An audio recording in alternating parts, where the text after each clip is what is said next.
কালিমা জয়, কালিমা জয়, শিব ঠাকুরের জয়, জয় শ্রীরাম মা কালী ঠাকুর।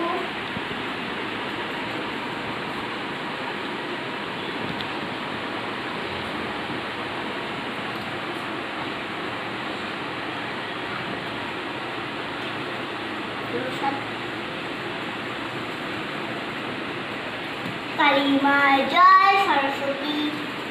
এটা লক্ষ্মী ঠাকুর কোনটা? না, এটা সরস্বতী ঠাকুর। কি করবি তুই সরস্বতী ঠাকুরের এটা নিয়ে? সরস্বতীকে দিল। ওটাতে নয় বেটা, ওটা দোয়াত কালী আছে। দশ তারিখ কি? এরা এরা আছে।